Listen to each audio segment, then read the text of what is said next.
so I had a friend, Nick Rockefeller, okay, who was one of the Rockefeller family, and he, when I was running for governor in Nevada, he came to me, introduced himself to me through an attorney, and we became friends. We started talking about things, and I learned an awful lot from Mr. Rockefeller. And one of the things that we used to talk about was the ultimate plan of the banking industry, what they wanted to accomplish. And the goals of the banking industry, not just the Federal Reserve System, but the private banks in Germany and England, all over Italy, all over the world, they all work together. They're all central banks, and they're all part of the Communist Manifesto. You know, central banking is one of the major planks of the Communist Manifesto. We talk about America being a capitalistic country, but yet at the same time we have a central bank that plans everything for us, right? And the graduated income tax is another plank of the Communist Manifesto, right? So right there you have two major planks of the Communist Manifesto that have been brought in because of the Federal Reserve System, okay?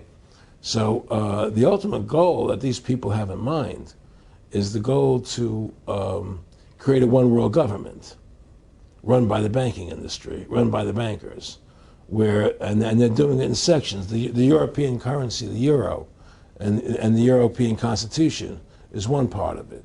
Now they're trying to do it in America with the North American Union, right? And they want to create a new currency called the Amero, right? And the whole agenda is to create a one world government where everybody has an RFID chip implanted in them. All money is to be in those chips, right? There'll be no more cash.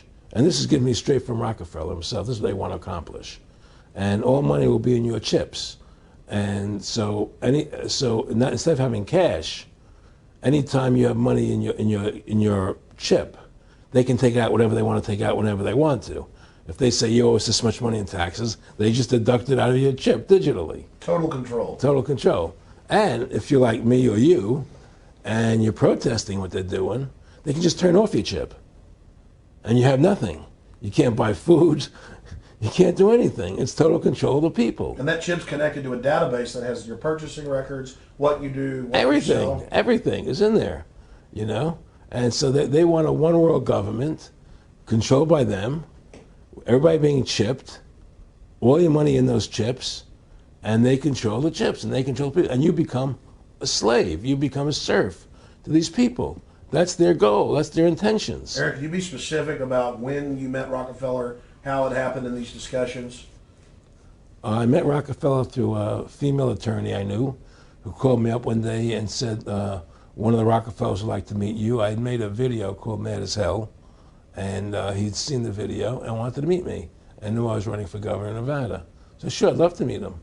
And I met him and I liked him, and he was a very, very smart man. And we used to talk and share ideas and thoughts. And he's the one who told me 11 months before 9/11 ever happened that there was going to be an event. Never told me what the event was going to be, but there was going to be an event. And out of that event, we were going to invade Afghanistan to run pipelines from the Caspian Sea.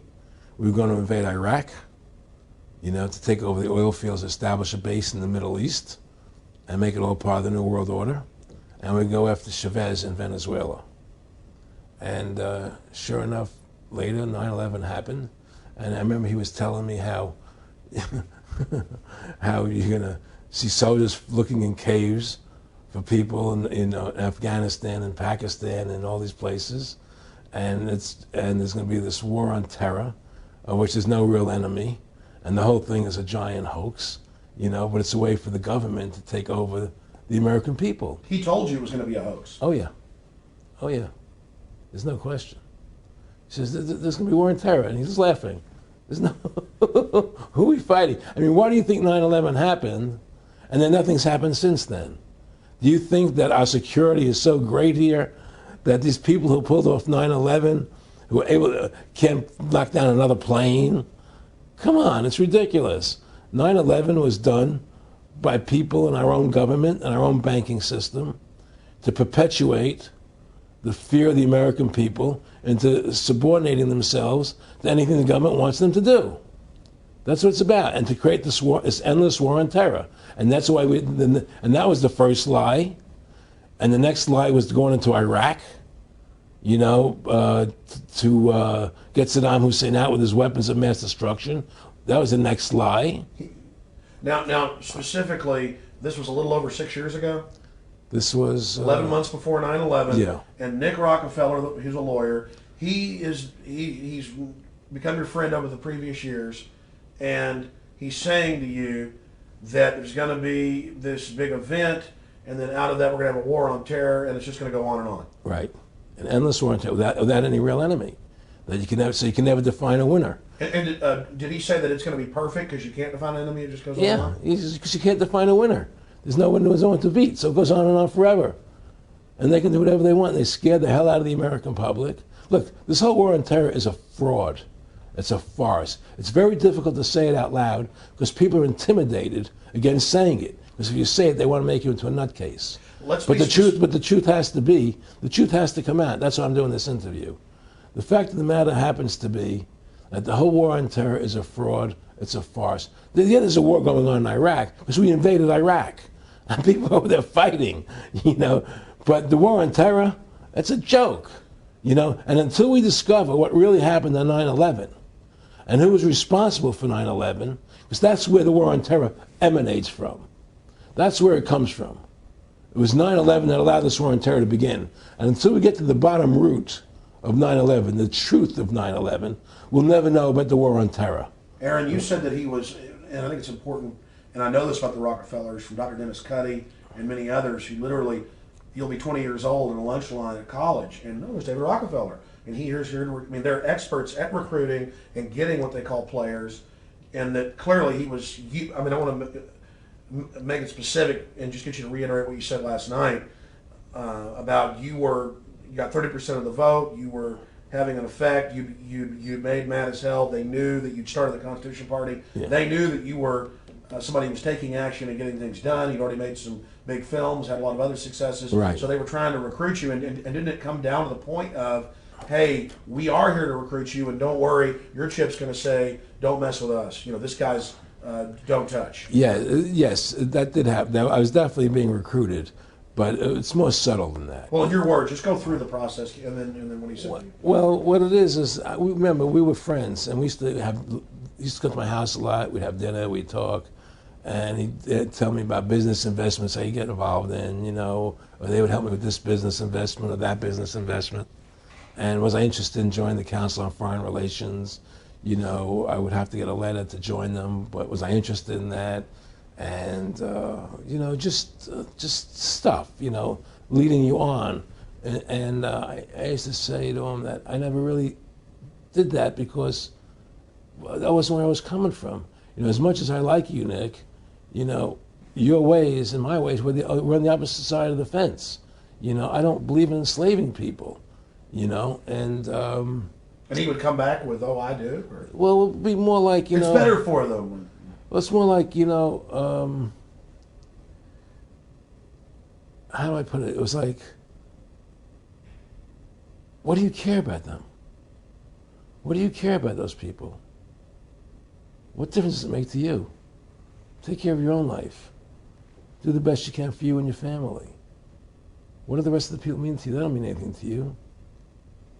They're just serfs. They're just people. You know, it was just a lack of caring, you know, and that's just not who I was. It was just sort of like cold, you know. It was just like cold, you know. And I used to say to him, what's the point of all this? You have all the money in the world you need. You have all the power you need. What's the point? You know, what's the end goal? And he said the end goal is to get everybody chipped, to control the whole society, to have the bankers, the elite people, you know, the bankers and some governor controlling the world. And I said, do all the people in the Council on Foreign Relations believe this way you do? He said, no. You know, most of them believe they're doing the right thing. A lot of them believe it's better off being socialistic. You know, we have to convince people that socialism is really capitalism. Because America's becoming a socialist country. It's a communist country today. Well, one of the things they told me was that he was at the house one night, and we were talking, and he started laughing. He said, "Aaron, what do you think women's liberation was about?" And I said, I had pretty conventional thinking about it at that point. I said, I think it's about women having the right to work, getting equal pay with men, just like they won the right to vote, you know? And he started to laugh. He said, "You're an idiot." And I said, "Why am I an idiot?" He said, let me tell you what that was about. We, the Rockefellers, funded that. We funded women's lib, you know? And we're the ones who got all over the newspapers and television, the Rockefeller Foundation. He says, "And you want to know why?" He says, "There were two primary reasons." And they were, one reason was we couldn't tax half the population before women's lib. And the second reason was now we get the kids in school at an early age. We can indoctrinate the kids how to think. It breaks up the family. The kids start looking at the state as the family, as the school, as the officials, as their family, not as the parents teaching them. And so those are the two primary reasons for women's lib, which I thought up to that point was a noble thing. You know, when I saw their intentions behind it, where they were coming from when they created it, the thought of it, I saw the evil behind what I thought was a noble venture. Aaron, did you know that Gloria Steinem, in one of her own books, now admits the CIA funded Miss Magazine? No, I had no idea about that. No, I never heard that. Yeah, we're going to... CIA funded Miss Magazine? Funded Miss Magazine with the stated goal of taxing women and breaking up the family. No kidding. I never heard that. Well, Nick told me. I mean, I know it, but not because I know the CIA was involved in it. Well, Gloria Steinem was proud of it. Oh, the CIA wanted to help women.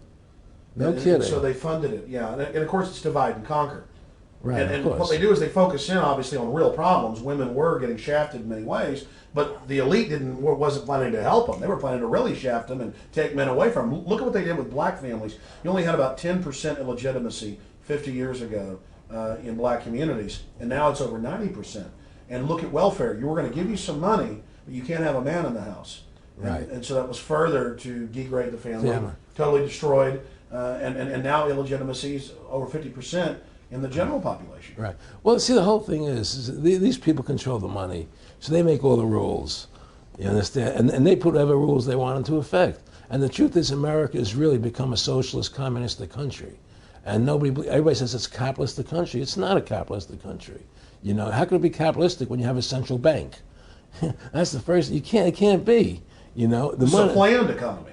It's a planned economy. It's a phony. If they want to create prosperity, they just print dollars. They just make dollars or put digits into the economy, and then now you have prosperity. You don't have real prosperity. You don't have real manufacturing. You just have money being injected in. It's an infusion of credit, which only makes the government go into more debt. Into more debt. My friendship with Nick Rockefeller was one where we expressed ideas to each other and thoughts and philosophies, and he wanted me to become part of what they were doing, and for me to become a member of the CFR, and offered various business opportunities for me to get involved in, and for me to not take up the fight or the battle that I've been taking up in the past. You know, to drop that idea, because what was the point of my fighting for the people? I was a guy who was very successful in the movie business, and I saw the truth of what was happening. I tried to express it to the people, and rather than having me express it to the people, they wanted me to join their side because I was a mover and a shaker, and rather than me opposing them, to join them. It was real simple, and he tried to recruit me into that situation, and I didn't go for it. Did he get angry when you didn't go for it? No. And, you know, it's like, you know, I remember one time he said to me, "You join us, so you have an ID card, Aaron, you know, you have a chip, and your chip will say KMA on it." And I said, "What does KMA mean?" He said, "It means kiss my ass." And anybody stops you, a cop or whatever, and you show them your card or your chip, and they'll know to leave you alone because you're one of us, you know. And, you know, why are you fighting for the people for? What is that about? The people just, you know, they have to be ruled. They have to be, you know, the Constitution, what you're standing for, is only for a few people. It's only a few individuals that can live that way, you know. And we believe that it's best for society to be ruled by an elite people who control everything. And I said, I don't believe that. You know, I believe God put me on this earth to be the best person I could be, and put everybody on this earth to be the best they can be, not to be a slave and a sheep to you and these people. And I don't understand why you want to control everything. What is the need for that? You know? And I asked them, do all the people in the Council of Foreign Relations feel the same way you feel? He said, no, a lot of them think they're doing the right thing. They think that socialism is the best way to go. They think that, that they're doing the right thing. But the people at the top, they all know the truth of what's happening. And that's what it is. So it's compartmentalized within the elite structure as well. Of course it is. Pyramidal. Of course it is. I mean, all the people that are in the CFR, was that 2,000-3,000 people? I forget what, like Dan Rather. They don't know what's going on. They join the CFR because it's prestigious. They think it's good for business. It's good for this. You know, they don't know what's really happening. You know, the evil that comes out of it, that's emanating out of it. You know, and to me, you know, the biggest evil is what's happening right now, because what happened on 9/11 is a phony, you know, and we've never learned the truth about 9/11. That's the question I wanted to follow up on. He tells you 11 months before there's going to be an event, all this is going to happen. What did you think on the morning of 9/11? Where were you, and did you think about Nick Rockefeller and what he had told you when you saw those towers fall? No, I was actually in Tahiti when 9/11 happened, and I got a call from my son, and my son said the Twin Towers, they were just attacked and they were falling down or something. So what are you talking? I was in Tahiti, I was asleep, and he says, yeah, they were hit by a plane, da da da da. And so where I was in Tahiti, there was no television, so I had to run around the other side of the island to a hotel where they had, and it was all on television, you know, and that's when I first saw the stuff on TV about it. And I didn't immediately equate it to Nick, you know, but when I realized that we're going to go into Afghanistan, Iraq, and as that developed, I realized what it was. I mean, to me, I see people like Bill O'Reilly on television, right? And I see how much they control the media. Like there's this girl on Bill O'Reilly the other night from an organization saying the world can't wait. And this girl was spot on. Everything she was saying was the truth. And all Bill O'Reilly could do was call her a lunatic. He couldn't challenge the facts. They just call people names. They can't, and until we just find that, look, this world, we're heading into a world of danger, possible nuclear wars, you know, because the banking industry is trying to take over the world. 9/11 is the beginning of the war on terror. That war on terror is leading us into Iraq, which is the next lie. So you had the lie of 9/11, how that happened. Nobody knows how Building 7 came down. Okay, we know 9/11 was a fraud. The American people don't know it, but more and more of them are believing it. Okay, so that was the first lie. Besides the inception, I'm not going back to the inception of the Federal Reserve, that original lie. But 9/11 was the first lie in this present state we're in. 9/11 is the kickoff of the war against the American people and the people of the world. 9/11 was a phony. It's a fraud. It didn't happen the way they told us it happened. Now, because of 9/11, we then had the authority to go into Afghanistan and Iraq. Iraq didn't have weapons of mass destruction. Okay? So that was the next lie. Now they're talking about going into Iran. Now, how would you feel if you were Iran and you had this big, powerful country, America, go into your next door neighbor, take over their oil fields, right? Wouldn't you be worried that what they were going to do to you? Of course you're going to be worried. But the people of America don't think about it from Iran's point of view. They think about it from our point of view. So now we're going to send more troops into Iraq and keep building up because they want Iraq and the Middle East to become part of the New World Order. And Iraq was using, Saddam wanted to start using euros instead of dollars, right? He was messing up their whole consolidation. Iran wants to start using euros instead of dollars. They have. Okay? So I'm saying what they're trying to do is preserve their power. And one lie leads to the next lie, leads to the next lie. And until you get to the root cause of 9/11, which is supposedly the war on terror, we'll never solve our problems here. Should we send more troops into Iraq? Should we not send more troops into Iraq? Well, the truth is, the fact is, that it all goes back to this war on terror. Where did 9/11 come from? That's the root cause of everything. And until we have a full investigation, find out why Building 7 fell down, why they shipped all the steel out of America so quickly, from the buildings, why all the things that don't make any sense about 9/11, until we find out why it really happened, we'll never understand why there's a war on terror. And we'll never be able to prove that the war on terror is a phony. Nick and I discussed many things. One of the things we discussed, or he brought up in conversation, was reducing world population, and felt that there were too many people in the world. In a way, I agree, there are too many people in the world, but I don't think I have the authority to say who's going to die and who's not going to die, But they felt that they wanted to reduce world population, and he felt that it should be reduced by half. He even mentioned to me once they were having a real problem trying to solve the Israel-Palestinian problem. And he talked to me once about they were playing with the idea of bringing Israel to Arizona, and taking all the people from Israel and giving everybody $1 million and setting up Israel in the state of Arizona. Unbelievable. Just to end that problem, because that's a problem that they're not in charge of, in a sense. They're not controlling that problem. They're very arrogant. They can do whatever they want to do. We've given these people the authority to create money out of thin air, and through that device, they control everything. And if you want to win the battle to stop that, you have to deny them the ability to create money. It's only because they can make money that they have all this power. They literally have the money machines. They have the money machines. They can print it. They can do whatever they want to do. They own everything. Aaron, we take over pretty quick. If we were the guys that issued the money, everybody had to come give us real assets for the use of this money we just printed up. People. I tell people, why in the world does the American government borrow money from the banks when they have the ability to create it themselves without borrowing it and paying interest on it? Why? And nobody can answer that question. Not one politician ever raises that. Why does the American government borrow money when they can create it without paying interest? Well, we did create it up until 1913. And so people say, well, because if the American government does it, it'll create inflation. That's the answer. I say, well, let's look at it.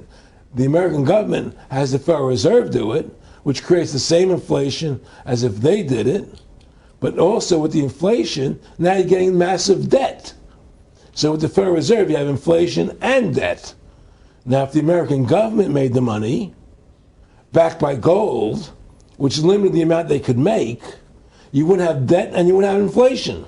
But inflation was only about 50% from the 1780s, I've looked it up, until the late 1800s. And then we have the central banks already trying to cause some panics, which they then used to push the Federal Reserve. And if we look at inflation since 1913 into 2007, it's exponential.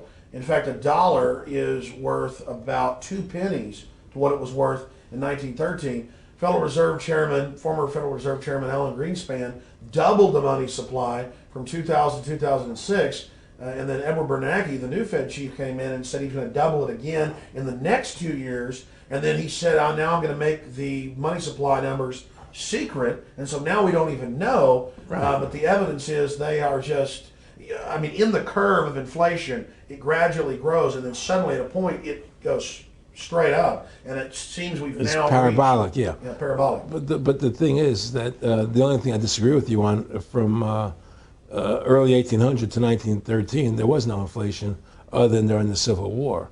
When Lincoln was well, I'm talking about how much a dollar was worth, and I know it never changed. There was no inflation in that whole 100 years. There was no inflation. People knew what the money was worth. They could retire. They knew what it would cost them to live their lives out. There was no problem. It was only since 1913, when the Fed came in, that we created massive inflation and massive debt. So then what you said earlier, then there really wasn't inflation. There was no inflation. So you don't get inflation when the government issues the money, at least in the U.S. history. Well, not if it's backed by gold. Well, exactly. But I'm talking about, and I did look this up, and I believe that if you look after the country was set up, and some of the things that happened with Andrew Jackson and the rest of it, there were points where it spiked and there were manipulations. There were points, mostly during the Civil War. Yeah. And that's because Lincoln printed so much money to pay Exactly. That's right. But once that ended, but basically there was no inflation other than that during that short period of time. I mean, a loaf of bread was a loaf, of course, the same thing. People could plan their lives. Today, they planned inflation. Now you have two parents working.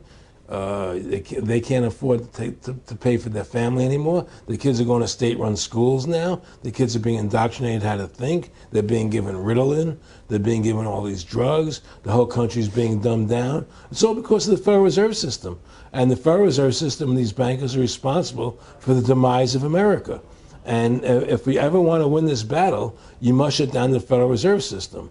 And we must shut down these bankers and restore sound money to this country. Will you talk a little bit about some of the families that own the private Federal Reserve, the stock in it? And I mean, obviously, you say you're not a big expert on Bilderberg Group, but you talk about how it's the same system worldwide. It is the same families. They meet and kind of set the policy each year, and then it goes to the Royal Institute of International Affairs in England, it goes to the CFR in the U.S., and then these are their management bodies where they wield control, really the de facto Congresses over the nation. So, I mean, I would like you to speak some about the families that own and run the Federal Reserve, and if you can't connect it into these other international bodies duplicating it. I can't speak to those families because I can only speak about, what I know for fact. Everything else is speculation, and I don't like to speculate.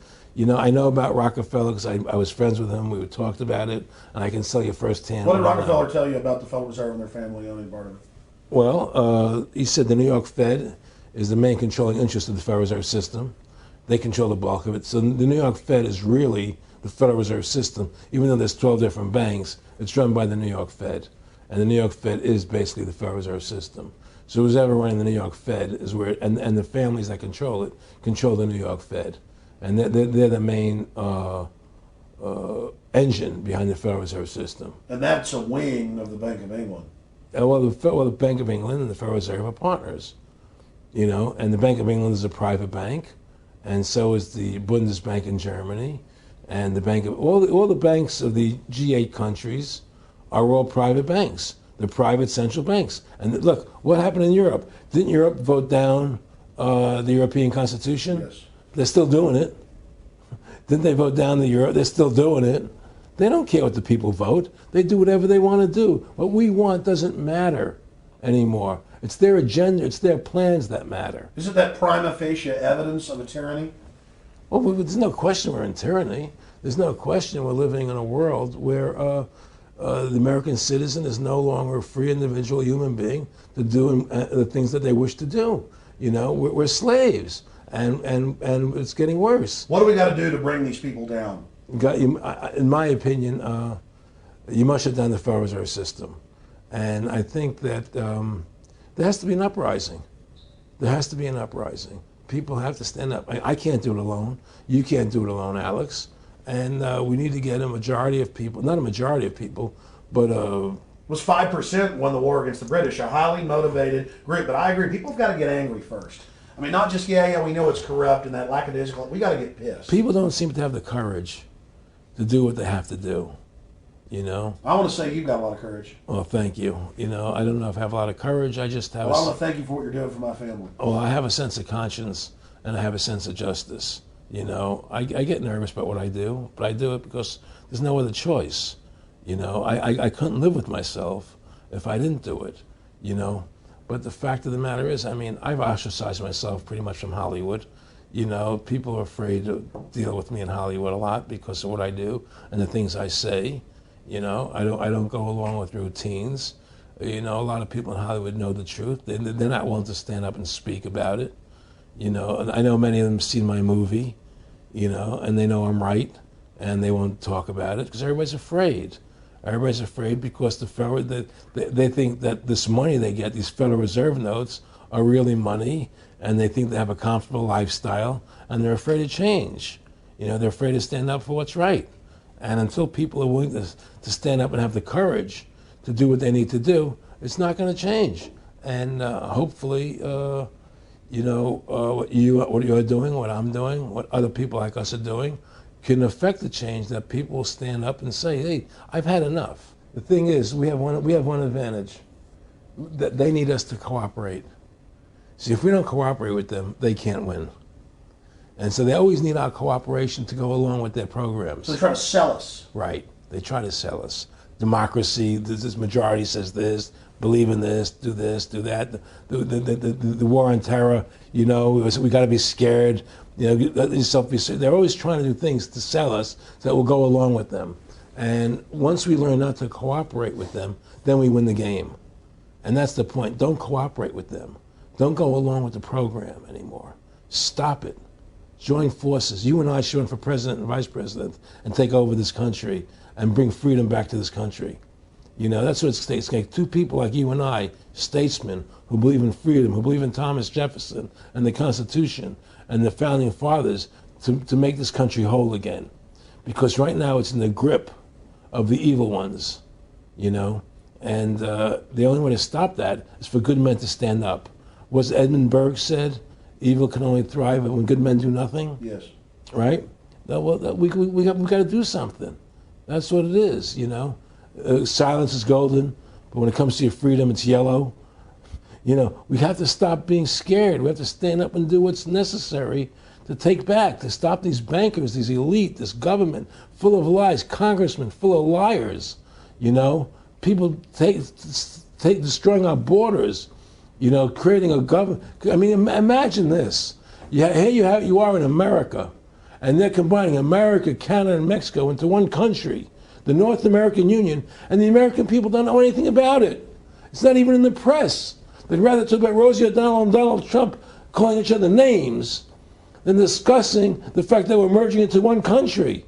The press doesn't even report it. Or that Paris Hilton doesn't wear underwear. Yeah, Britney Spears. But I mean, who cares? I mean, the fact of the matter happens to be that tells you how controlled the media is. Here you are combining America, Canada, and Mexico into one country, and you don't see it in the press. Unless maybe it's Lou Dobbs. You don't see it in the press. You just don't see it. It should be the top story everywhere. Everywhere, and not a word about it, really. Why? That tells you there's the evidence that it's controlled. They don't want the American people to know what's going on. That's why they don't protect our borders. That's why we're losing our Constitution, the very document that secures our freedoms. Well, I think if you analyze the situation, and if you realize that since the Federal Reserve has come into being in 1913, illegally, without a constitutional amendment, by bribing a few senators during Christmas vacation, they turned over the most important power that the American government has, the creation and issuance of money, to a private bank. Through that private bank issuing money, they have destroyed this country. They have destroyed the purchasing power of the money in this country. They've created social programs that are destroying this country. Now, they've taken over our government, both Republicans and Democrats. There's no difference anymore between the two parties. They control both parties. It doesn't matter to them which one wins, because who's ever running for president will be someone they anoint, okay? Whether it's Hillary Clinton or John McCain running for president next year, they're going to be people that are going to do what they want them to do. And the fact of the matter happens to be that you can't win an election unless you have enough money to win. They make sure who gets the money, okay? So through these bankers attempting to taking over America, knowing that America was the freest nation in the world, it was necessary for them to take over America, take away our gun rights of freedom to bear arms, and create a country where we become slaves. Because once they took over America, the rest of the world becomes a lot easier for them. And so, by creating 9/11, an event to terrify the American people that were being attacked by terrorists, you create a world where there's an enemy that can never be pinpointed. You can never win the battle. It's a 100-year war. It's a never-ending war on terrorism, right? So you're always fighting this war. And through the war on terrorism, which is the 9/11, which is the first lie, then you create the war on terrorism, which is the next lie. Then you create the war in Iraq for weapons of mass destruction, which is the next lie. And it's one lie to the next lie to the next lie. Now it's going to be Iran, the next lie, sending more troops and a surge into into Iraq, it's just one thing leading to the other, and it's always with the event. It's always in the point of taking over more countries, more dominance. You know, making sure the American dollar, making sure the G8 stays in control of everything, and what they want to do is to control the American people, control the people of the world, put RFID chips in everybody, so everybody's a slave to these central banks. Did you ever talk to Nick Rockefeller after he told you all this and then 9/11 took place? No. No. No. But he did. He told me that you're going to see men running around caves looking for Osama bin Laden. You know, you're going to see men looking for, these guys, and they're going to be, They told you it was all going to be bull. It's a phony. The whole thing is a fake. It's a fraud. Was he laughing, or was he just coldly saying this? No, it's more laughing. Cynical. Laughing. It's more like, look how stupid everybody is. Look how stupid everybody. We can do whatever we want to do. Well, it is ridiculous. It's like with al-Zakari. They claim they killed him like 14 times. And then they never said, well, we didn't kill him last time, but we killed him this time. They never even, now they're like practicing being ridiculous. Well, what about bin Laden being in the American hospital, getting kidney help? Yeah. Right? In the American hospital, yeah. Right? They could, if they wanted Osama bin Laden, they could have gotten him. Oh, yeah. He was right in the American, after the Cole. Well, every time our troops really would catch some Taliban leaders, they would be ordered by the generals to let them go. That's come out in the newspapers, but only here or there. And they kept going, and then Pat Tillman was complaining about it, and then he got shot. I've talked to his brother. And you did? And then he got shot, and it was a big hero charging Al-Qaeda. No Al-Qaeda, somebody shot him in the back. Look, we're dealing with complete evil. We're dealing with complete evil. And until the American people wake up and say, we don't want this evil in our country anymore, and we want to come back to a country of decency and goodness and integrity and honor, we're going down that road. And that's what it's going to take. It's going to people to stand up and say, we don't want to live in this kind of a world anymore. I believe we should pull all our troops out of Iraq. I believe we should leave other countries alone. Let other countries live their lives the way they choose to. Stop trying to spread democracy around the world, which is the worst form of government there is anyway. Restore our republic to what it's supposed to be. And go back to what the founding fathers gave us, and try and restore that, restore the republic. Like the point of everything is that we have to mobilize. Each one of us. You and I can't do everything, Alex.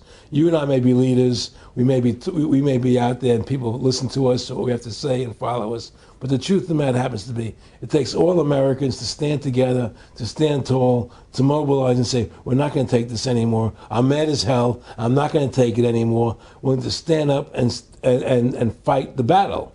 And you and I can't do this alone. We're just leaders of the thing. But other people have to join in with us and stand side by side, shoulder to shoulder, and say, I'm not going to take it anymore. That's what it's going to take to win this effort, and to stop cooperating with the government and with all their rules and regulations, and to wake everybody up, to hand out DVDs of my movie, to hand out DVDs of your movie, to educate everybody to what's going on. Well, freedom and liberty is what people really want. And it's time to stop the duplicity of the government from lying to us. You see, many people know the truth of what's happening in this country. They know the truth, like the numbers you gave about 9/11, but they're afraid to stand up. People have to find their courage and stand up and say, I'm not going to take this anymore. I know the truth, and it's like they create a situation where if you tell the truth, you're considered a lunatic. In other words, if someone goes on a TV show and says 9/11's an inside job, oh, you're an idiot, you're crazy. They call you names. You can't be afraid of that. Well, it doesn't work anymore. I mean, they have no facts. Just calling you crazy doesn't make you crazy. Well, we know that. They also go get kooks who are kooks to put them on to then say they represent us. That's right, exactly. Another tactic. Exactly. And Bill O'Reilly's great at that. Sean Hannity is great at that. They just put people on who they can dominate, But why do you think guys like that, they're not stupid? I mean, I've talked to people that know them. They know the truth. Why do you think they decide to join the evil? That has to be in their hearts. I mean, I had the opportunity to do that, and then in my heart I couldn't do it. So it has. But I mean, how could you or I consciously be involved in something like putting AIDS virus in black Africans' vaccines. I mean, what the hell? I mean, it's like we're not good guys either. I mean, I don't think I'm like some special perfect person. What the hell's wrong with this elite? I mean, what are they running around doing evil? I mean, they just run around continually doing evil. Well, I think a lot of them think they're doing the right thing. I think a lot of them think they're doing the right thing. Not the top elite, but people within the system, you know. But I think that it's all about, as Nick said to me, it's about control and power. They have all the money they want. They can make all the money they want. They have a machine that can make all the money. It's not about money. It's about control. It's about their vision of how they want to see the world in their eyes. And, you know, you and I believe in individuality, in the person being the dominant thing, the individual being the dominant person. Today we live in a world where institutions are dominant, not people. You know, the American, you know, we the people, by the people, for the people. Now it's we the institutions, by the institutions, for the institutions. People are secondary. It's all about corporations and institutions. And the Federal Reserve is the biggest institution in the world. You know, if you ask somebody what's the biggest corporation in the world, they'll say Google or Walmart or Exxon or something. But the biggest corporation in the world is the Federal Reserve System, right? And all the other corporations feed off the nipple of the Federal Reserve System. Well, it's like the Monopoly game. The bank always wins. It has unlimited money. It's not the people playing on the board. Exactly. The bank owns the board, the box, the shelf it's sitting on. But that's because you gave them the ability to make the money.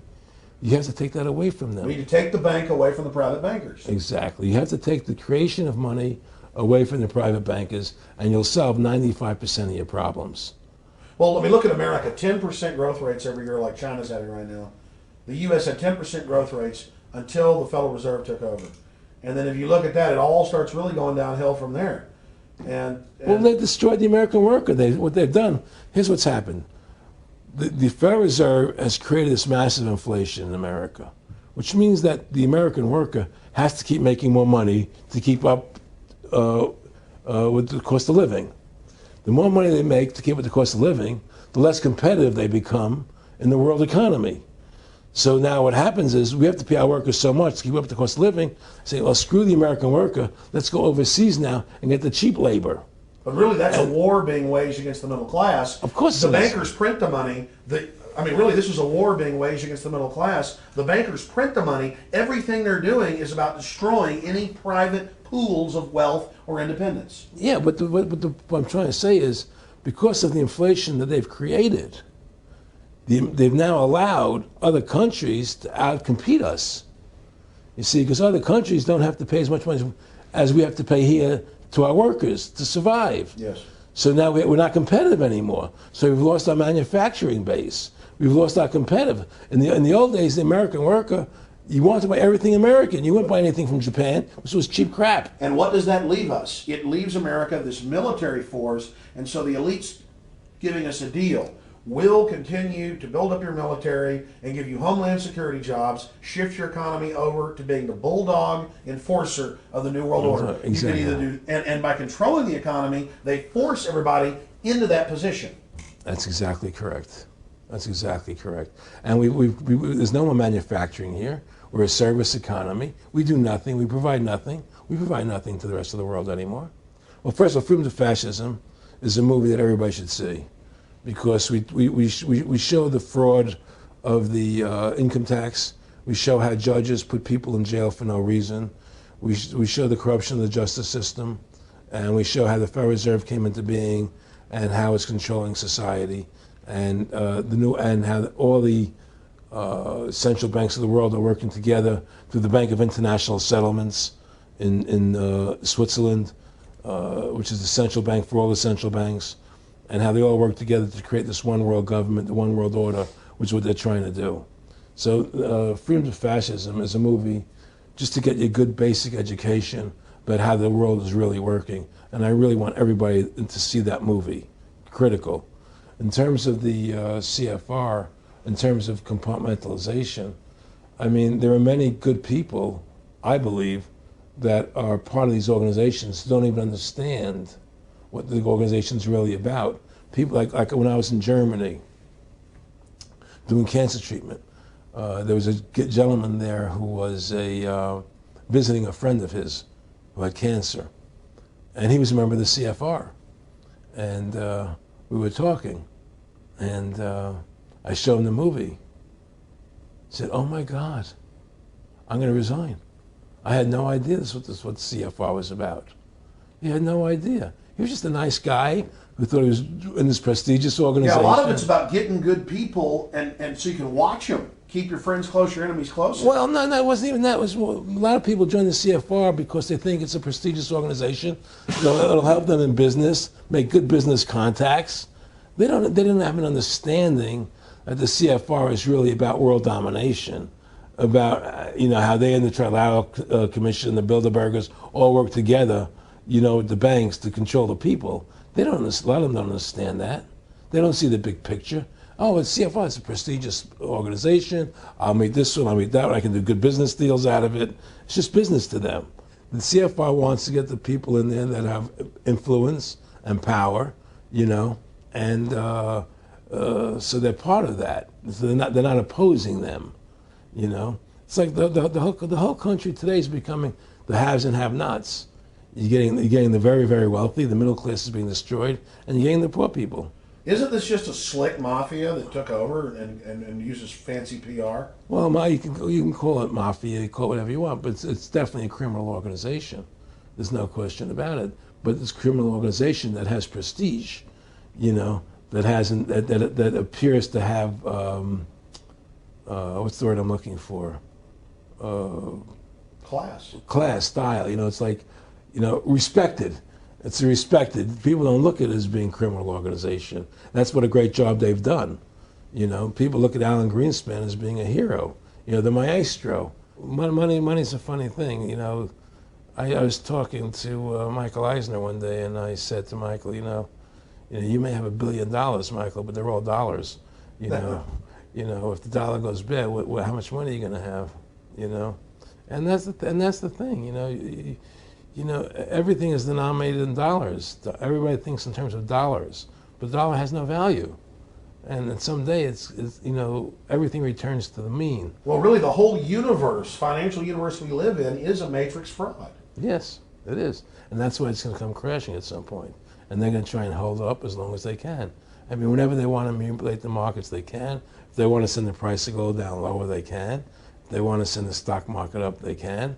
They do that. There's no more free markets. You don't live in a society where free markets rule anymore. You don't live in a capitalistic society. But meanwhile, they say it's capitalistic right. and free market all day, when really they're waging war financially and politically. Exactly right. Aaron Russo, I want to thank you for this interview. Anything else you want to add? No, I'm happy to do it for you. How about your website? My website, freedomtofascism.com. Go over there, take a look at it. But just folks, all I can say is, take our country back, restore the Constitution. Don't let these bankers do this to us anymore. Stand up, don't be afraid of them, and do what you got to do, And I have plans in the works, and when I get over my problems, we'll reveal them, And well, I'll be supportive of that. Thank you, Alex. And listen, you've done a great job alerting people to the truth, and don't. In other words, don't be afraid to be ridiculed by these people. If 9/11 was a phony, and I know it was, then stand up and say it's a phony. Don't be scared to tell the truth. Don't allow their powers of trying to make you look silly to frighten you. What did you think of what Charlie Sheen did? I love what Charlie Sheen did. I was so respectful of what he did. I just applauded him. People saw right through that attack. They flipped a light switch when they went after him. Yeah, but they don't. You see, the thing is that more people don't come out and do it. To build that wave. Charlie did it. I'm really proud of the guy. David Lynch did, but the media was smart and didn't bite this time. Right. I mean, a few people have, but they're not picking up on it because they control the media. James Brolin did on The View. I heard that as well. But again, they're not picking up. Barbara Walters looked like she's about to have a heart attack. But they don't pick up on it. You see, they don't allow it to go anywhere. It comes if someone says something, they let it die. But they keep perpetuating, the war on terrorism, They keep perpetuating all these things that are lies. And because we've given the Federal Reserve the money-making power, they control the media, they control the government, and they're all in bed together. So you're fighting all this propaganda all the time. And it's a very difficult fight.